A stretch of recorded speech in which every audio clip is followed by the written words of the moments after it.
Hello everyone, welcome to foundation classes. My name is Amit. चलिए आज के सेशन को स्टार्ट करते हैं। आज का जो हमारा सेशन है उसमें हम ईवीएस जो हमारी पीवाईक्यू सीरीज है उसकी क्लास नंबर 11 है। 10 क्लासेस हमारी कंप्लीट हो चुकी हैं। इन क्लासेस में हम 2011 से लेकर 2023 तक आपके जितने भी सीटेट के एग्ज़ाम हुए हैं उनके ओरिजिनल पीवाईक्यू क्वेश्चंस हैं। जैसा कि मैं आपको हमेशा बोलता हूँ, इनसे बाहर आपको कुछ भी नहीं मिलने वाला है। एक भी क्वेश्चन को आप स्किप मत करना। आज की वीडियो में आपके लिए कुछ इन्फॉर्मेशन भी है, तो आराम से वीडियो को देखिए और अपनी तैयारी को स्ट्रॉन्ग कीजिए। तो चलिए स्टार्ट करते हैं। अगर आपको वीडियो अच्छी लगती है तो प्लीज़ आपसे रिक्वेस्ट है, वीडियो चलाते ही वीडियो को लाइक कीजिए, शेयर कीजिए, चैनल को सब्सक्राइब कीजिए, क्योंकि अब हम हर सब्जेक्ट के जो पीवाईक्यू क्वेश्चंस हैं वो लेकर आने वाले हैं। तो आपको काफ़ी क्लासेस मिलेंगी, तो आपकी कोई भी क्लास स्किप ना हो, तो इसलिए आप चैनल को सब्सक्राइब कर लीजिए और बेल नोटिफिकेशन को ऑन कर लीजिए। तो चलिए स्टार्ट करते हैं। बोरा कैसे होते हैं? चिपचिपे चावल होते हैं कि एक सामान्य किस्म है। यह मुख्य रूप से कहाँ पर पाई जाती है? देखिए, थ्योरी क्लासेस के अंदर हमने बहुत ही डिटेल से पढ़ा था इस चीज़ को। तो ये आपका कहाँ का चावल है? आपका राइट आंसर होगा आंसर नंबर ए, यानी कि असम का चावल है। ठीक है, ना ही ये बिहार का है, ना ही उड़ीसा का, और ना ही तमिलनाडु का। करेक्ट आंसर क्या होगा? Answer number A. अब हम एक्सप्लेनेशन को देखते हैं।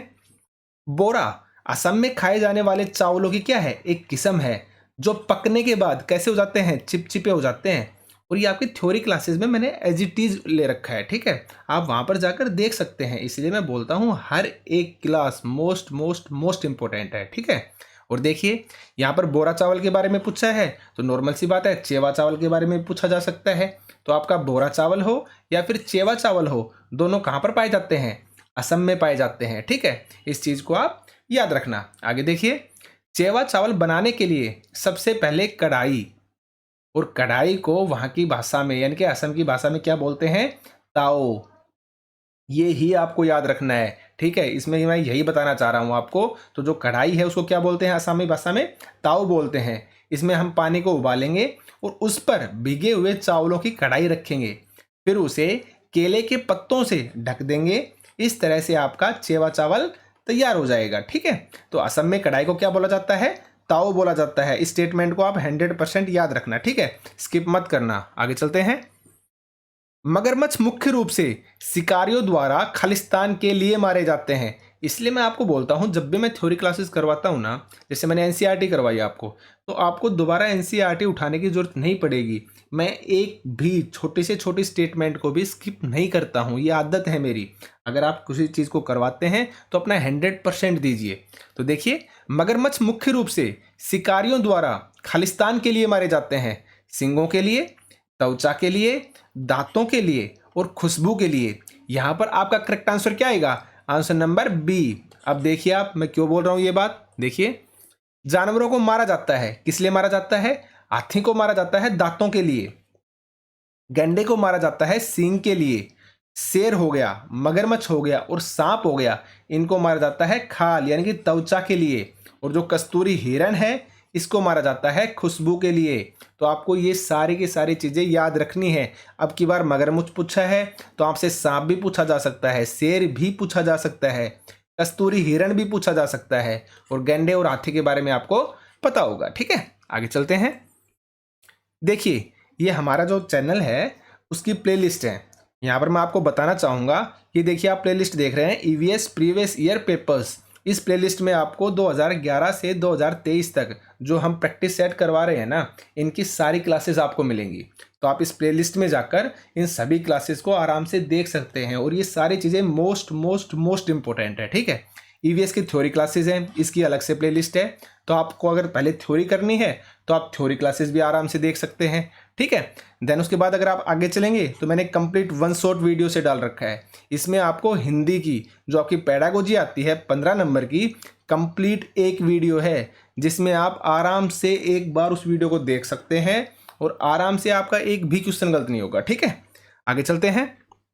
हिंदी पेडागोजी पीवाईक्यू 100 या 1000 प्लस क्वेश्चंस। देखिए, इसके अंदर क्या है, जो आपके हिंदी के पीवाईक्यू क्वेश्चंस है ना, जैसे हम ईवीएस के करवा रहे हैं, इसी तरीके से हम 12 सेट डाल चुके हैं। और ये सारी चीज़ें मोस्ट इंपॉर्टेंट हैं। अगर आप चाहते हैं कि आपका एग्जाम अच्छे से क्रैक हो तो आप 100% इन प्लेलिस्ट को देखिए, इन वीडियोस को आप देखिए। आगे चलते हैं।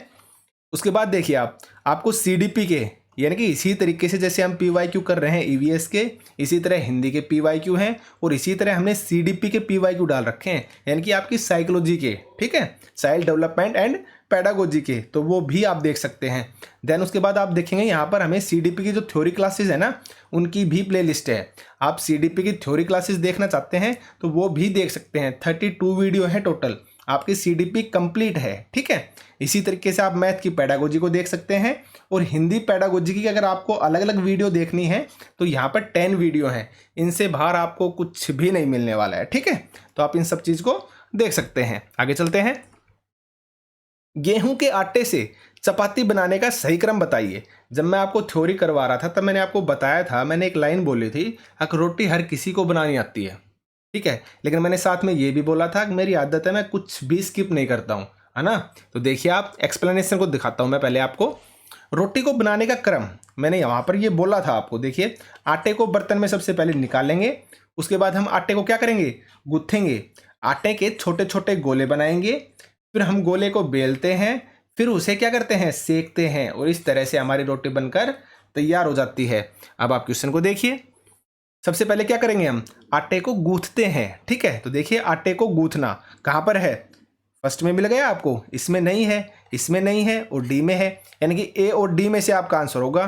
तो सबसे पहले आटे को गूंथा, फिर आटे की छोटी छोटी गोलियां बनाई या लोइयां बनाई, ठीक है, फिर लोइयों को बेला और आग में उनको लास्ट में पकाया।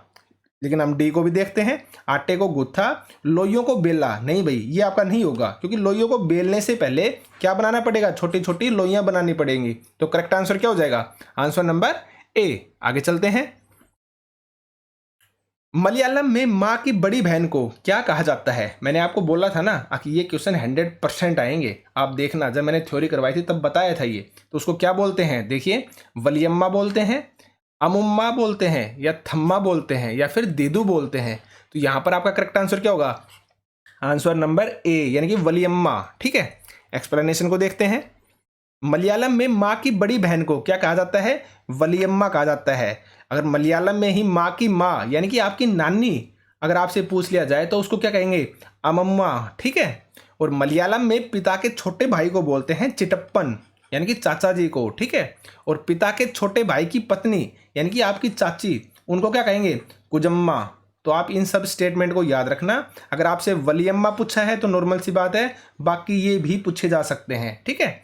और हमारे पास एक चैप्टर था लद्दाख के बारे में, उसके अंदर लद्दाख की भाषा है, उसके अंदर माँ को बोलते हैं आमाले, पिता को बोलते हैं आबाले और दादाजी को बोलते हैं मेमेले। तो आपको ये भी स्टेटमेंट याद रखनी है और ये सारी चीज़ें मोस्ट इंपॉर्टेंट है, ठीक है। आगे चलते हैं। निम्नलिखित में से कौन सा एक स्थान केरल में है। देखिए स्थान कराते समय मैंने आपको बताया था, अब 3rd क्लास से 5th क्लास में जितने भी स्थान हुए हैं, जितने भी यूज हुए हैं, चाहे वो इजी हो चाहे वो मुश्किल हो, मैं हर किसी स्थान को क्या करूँगा, कवर करूँगा, ठीक है, क्योंकि मुझे पता है इनसे क्वेश्चन पूछे जाते हैं। और आज आप देख सकते हैं क्वेश्चन को। तो देखिए केरल में पूछा है, वलसाड कहाँ पर है आपका, गुजरात के अंदर, मैंने आपको बताया है। कोझिकोड कहाँ पर पड़ता है, केरल में। उडुपी कहाँ पर है आपका, कर्नाटक में। मिल गए ना आपको। तो यहाँ पर हमसे पूछा था केरल में कौन सा पड़ता है आपका, कोझिकोड, ठीक है। तो करेक्ट आंसर क्या होगा, आंसर नंबर बी। आगे चलते हैं। देखिए गांधीधाम, अहमदाबाद और वलसाड कहाँ पर पड़ते हैं आपके, गुजरात में। कोझिकोड अगर आपसे पूछा जाता है तो केरल में पड़ता है। मडगांव अगर पूछा जाता है तो गोवा में पड़ता है। और नेक्स्ट स्टेटमेंट को भी आप 100% याद रखना। अब गोवा से केरल के रास्ते में 92 सुरंग आती हैं और 2000 आपके पुल आते हैं, ये स्टेटमेंट दी गई है, ठीक है। और उडुपी जो स्टेशन है ये कहाँ पर पड़ता है आपका, कर्नाटक के अंदर। और यहाँ के लोग यानी कि कर्नाटक के लोग, यहाँ के लोग ज़्यादातर सफ़ेद या क्रीम रंग की सूती धोती व साड़ियाँ पहनते हैं। और यहाँ पर किसकी खेती की जाती है, चावल की खेती की जाती है, ये भी आप याद रखना, ठीक है। आगे चलते हैं।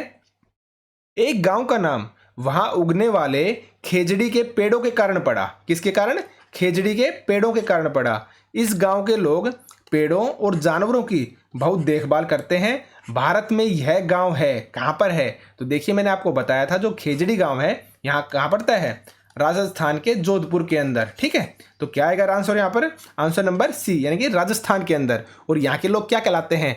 बिश्नोई कहलाते हैं, ये भी आप याद रखना। आगे चलते हैं। देखिए मैंने एक्सप्लेनेशन दी है, हमने अमृता देवी के बारे में पढ़ा था। ठीक है, तो अमृता का संबंध कहाँ से है? जोधपुर राजस्थान के खेजड़ली गांव से। इस गांव का नाम खेजड़ली पड़ा खेजड़ी वृक्ष के कारण। ठीक है, किस वृक्ष के कारण? खेजड़ी वृक्ष के कारण। यहाँ के लोग पेड़ और जानवरों को बचाने के लिए अपनी जान तक दे देते हैं। हमारा क्वेश्चन आ चुका है ये। इनका मानना है कि अगर पेड़ हैं तो हम हैं, पेड़ और जानवर हमारे बिना रह सकते हैं लेकिन हम उनके बिना नहीं। मोस्ट इंपॉर्टेंट स्टेटमेंट है, इसको आप याद रखना। आगे चलते हैं। यहाँ के लोग क्या कहलाते हैं? बिश्नोई कहलाते हैं, मैंने आपको बताया ना। और पेड़ों और जानवरों की रक्षा करते हैं। अमृता देवी और उनकी बेटियों के साथ गांव के 300 से भी ज़्यादा लोगों ने अपनी जान दे दी थी। ये चीज़ हम पढ़ चुके हैं। ठीक है, आगे चलते हैं। हाथियों के झुंड का मुखिया कौन होता है? देखिए हाथी से जो हमारा चैप्टर है ना, उससे रिलेटेड 100% हर सेट के अंदर एक क्वेश्चन पूछा जा रहा है, आपको अच्छे से पता है। ठीक है, तो ये स्टेटमेंट मोस्ट इंपॉर्टेंट है, इनको आप याद रखना। तो देखिए झुंड का मुखिया पूछा है, हम इस क्वेश्चन को काफ़ी बार कर चुके हैं। ठीक है, तो झुंड का मुखिया क्या होता है? आयु में सबसे बड़ी मादा हाथी, वो क्या कहलाती है? झुंड की मुखिया कहलाती है। तो यहाँ पर आपका करेक्ट आंसर क्या होगा? Answer number B. आगे चलते हैं। मिट्टी के बर्तनों को कैसे मजबूत बनाया जा सकता है? ये चीज़ नॉर्मल से है, हम सबको पता है। कैसे? पहले हम मिट्टी के बर्तन बनाता है कुम्हार, और फिर क्या करता है? उसको आंच के अंदर पकाता है। तो कैसे बनेंगे मजबूत? उनको पकाकर मजबूत बनाया जाता है। ठीक है, आगे चलते हैं। नृत्य में मुख्य रूप से मुद्रा और अभिव्यक्ति खालिस्तान को प्रदर्शित करती है। यानी कि जब डांस किया जाता है ना, जब नृत्य किया जाता है ना, तो उसके अंदर किस चीज़ का भाव होता है? तो नॉर्मल सी बात है, आप ऑप्शंस को देखिए। नृत्य प्रदर्शन, भावनाएं, आत्मविश्वास, हाथों और चेहरे की गति। तो आपके अकॉर्डिंग करेक्ट आंसर क्या होगा? यहाँ पर जो हमारा करेक्ट आंसर होगा ना, वो होगा आंसर नंबर बी।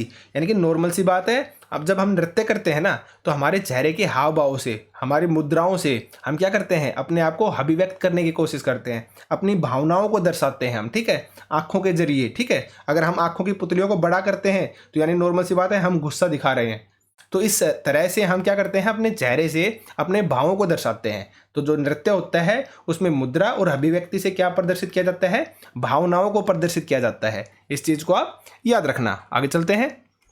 जो बच्चे बोल और सुन नहीं सकते वे खालिस्तान से सीखते हैं। तो नॉर्मल सी बात है, बच्चा बोल भी नहीं सकता और सुन भी नहीं सकता, लेकिन देख तो सकता है ना, तो वो हमारा आंसर होगा। तो देखिए आप, सांकेतिक भाषा के माध्यम से। अब सांकेतिक भाषा क्या होती है? यानी कि आप बच्चे को संकेत में समझा रहे हैं। ठीक है, अपने हाथों की उंगलियों से या अपने चेहरे के हाव भाव से संकेत करके आप बच्चे को सिखा रहे हैं। तो बच्चा देख तो सकता है ना। हाँ, ये आपका करेक्ट आंसर हो सकता है। फिर भी आप आगे ऑप्शंस को देखिए। मातृभाषा के माध्यम से, गलत है भाई। नॉर्मल सी बात है, बच्चा सुन ही नहीं सकता, तो मातृभाषा बोलिए या कोई भी भाषा बोलिए, वो सुन तो सक ही नहीं सकता। आगे चलते हैं। स्थानीय भाषा के माध्यम से, ये भी आपका गलत है। ब्रेल के माध्यम से, ये भी आपका गलत है। ये उन बच्चों के लिए होता है जो देख नहीं सकते। ठीक है, तो करेक्ट आंसर क्या होगा? Answer number A. आगे चलते हैं। निम्न में से कौन सा अन्य से भिन्न है? जब हमने थ्योरी की फर्स्ट क्लास की थी, वहां पे 6 से 7 क्वेश्चन है और उनसे ही हर बार क्वेश्चन आ रहा है, उनसे बाहर एक भी क्वेश्चन नहीं है। तो देखिए यहाँ पर सबसे अलग कौन सा है? नदी है, पर्वत है, या फिर झील है, या फिर झरना है। तो देखिए नदी का संबंध किससे है? आपके पानी से है। झील का संबंध भी किससे है? पानी से है। झरने का संबंध भी किससे है? पानी से है। बचा क्या आपका? पर्वत। ठीक है, यानी कि पहाड़, हिल। तो आपका करेक्ट आंसर क्या हो जाएगा? Answer number B. आगे चलते हैं। पौधे का वह भाग जो दांत दर्द के उपचार के लिए उपयोग किया जाता है। तो इसके लिए आपका करेक्ट आंसर क्या होगा? आंसर नंबर बी, यानी कि लौंग। हमने ये, हमारे नॉर्मल सी बात है, इन सब चीज़ों के बारे में हमें वैसे भी पता है। ठीक है, तो जब दांत में हमारे दर्द होता है ना, तो उसके लिए किसका उपचार किया जाता है? लौंग का। ठीक है, आगे चलते हैं। सर्दियों में दादी अक्सर निम्नलिखित में से किसके घोल का त्वचा के रूखेपन को बचाने के लिए उपयोग करती है? हम सबको पता है किसका यूज किया जाता है? गुलाब जल, उसके अंदर ग्लिसरीन मिलाई जाती है और नींबू का रस मिलाया जाता है, और थ्योरी क्लासेस में ये बात है। ठीक है, तो करेक्ट आंसर क्या होगा? आंसर नंबर बी, गुलाब जल, ग्लिसरीन और नींबू का रस। आगे चलते हैं। एक छोटे से पेड़ या झाड़ी की शाखा से लटने वाला घोंसला बनाने वाला पक्षी कौन सा है? तो आपको अच्छे से पता है, कौवा है। ये भी ऐसे नहीं बनाता। बारबेट है वो भी नहीं बनाता, और जो इंडियन रोबिन है वो भी नहीं बनाता। तो आपका करेक्ट आंसर क्या होगा? Answer number A. आप थ्योरी क्लासेस में जाइए, मैंने इन चीज़ों को बहुत ही ज़्यादा डिटेल से करवा रखा है, आपको कोई भी क्वेश्चन बाहर से नहीं मिलने वाला है, ठीक है? तो आप उन क्लासेस को देखना। आगे चलते हैं। ट्रेन टिकट पर PNR क्या दर्शाता है? देखिए PNR, अब अगर आपको PNR की फुल फॉर्म पता है ना, तो ये क्वेश्चन आपके लिए एकदम इजी है। तो जो PNR है उसकी फुल फॉर्म क्या होती है? PNR की फुल फॉर्म क्या होती है? Passenger name record. क्या होती है? पैसेंजर नेम और रिकॉर्ड, ठीक है? ये होता है आपका PNR। तो देखिए कहां पर है, यात्री का नाम रिकॉर्ड, ये आपका करेक्ट आंसर हो जाएगा। भाई यात्री संख्या रिकॉर्ड, संख्या तो नहीं है ना, यहां पर तो नेम है यानी नाम का रिकॉर्ड है, तो ये तो नहीं हो सकता। व्यक्तिगत नाम रिकॉर्ड, ये भी नहीं हो सकता आपका, और व्यक्तिगत नंबर रिकॉर्ड, ये भी नहीं हो सकता। करेक्ट आंसर क्या होगा? यात्री का नाम रिकॉर्ड, यानी कि पैसेंजर नेम रिकॉर्ड, ठीक है? तो ये आपके 15 क्वेश्चन थे। आप थ्योरी क्लासेस को देखिए और इन PYQ सीरीज को 100% कीजिए, आपको यही क्वेश्चन घुमा फिरा कर मिलने वाले हैं, ठीक है? तो आज के सेशन में सिर्फ इतना ही था। वीडियो को लाइक कीजिए, शेयर कीजिए, चैनल को सब्सक्राइब कीजिए। तो आज के लिए सिर्फ इतना ही। Thank you.